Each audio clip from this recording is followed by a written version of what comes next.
Bonjour à tous et bienvenue dans cet épisode d'Un monde sans enfants, épilogue d'une première saison bien riche.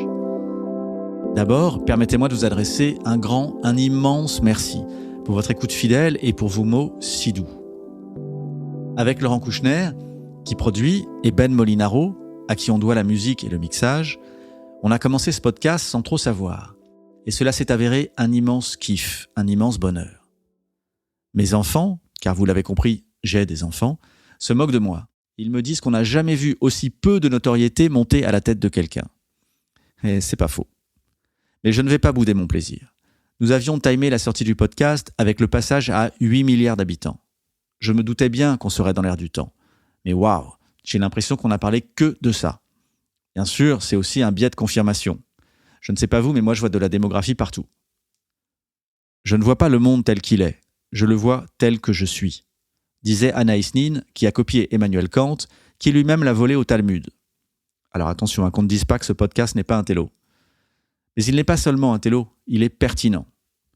Je suis heureux de voir que tous les chiffres sortis depuis le début de l'apparition du podcast confirment ce que je vous raconte. Je vous disais que la Corée du Sud disparaît sous nos yeux avec un taux de fertilité de 0,81 en 2021. Et bim, ils annoncent un taux de 0,79 en 2022. Je vous disais que le Japon se vide comme une baignoire. Et que dit le Premier ministre japonais en janvier 23 ? Bim, nous sommes sur le point de ne plus pouvoir maintenir le fonctionnement de la société. Je vous disais que la Chine a perdu 40% de naissances entre 2016 et 2021. Et bim, les chiffres de 2022 sortent et c'est encore pire, si bien que la chute n'est plus de 40%, mais presque de 50%. 47. Je vous disais que la fertilité française reste championne, mais diminue. Et bim, l'INSEE annonce en janvier 2023 que l'accroissement de la population n'a jamais été aussi faible en France.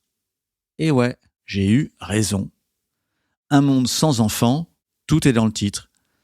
J'ai eu l'intuition que nous sommes à un point d'inflexion. Et ce sentiment, je le dois à l'origine à mes étudiants et surtout étudiantes qui portent un nouveau discours et je voudrais les remercier aussi vraiment. C'est vraiment avec eux que cela commence. Alors nous voilà au terme de la première saison. Et il reste tant de choses à raconter. Je veux parler de la vieillesse qui rajeunit. Un monde de vieux sera-t-il un monde en paix ? Discuter de l'immigration comme solution. Vous raconter la trajectoire africaine. Parler de l'infertilité. Parler de la technologie, de son impact sur la reproduction, la sexualité et la puissance. Reparler du climat et du rôle que joue la démographie dans son évolution, bonne ou mauvaise. Je veux aussi échanger avec des démographes et des futurologues qui planchent sur le sujet pour essayer d'établir les scénarios à venir. Bref, je dois faire un break pour repartir de plus belle. Arrêter la saison 1 pour délivrer une saison 2 d'anthologie. Alors surtout, pensez à vous abonner afin d'être informé dès qu'elle commencera. Et en récompense anticipée, permettez-moi de vous envoyer un rayon de sagesse. Un gentleman est quelqu'un qui joue de l'accordéon mais qui choisit de ne pas le faire, disait Tom Waits, qu'il a peut-être piqué à Pierre Desproges, qui lui parlait de cornemuse.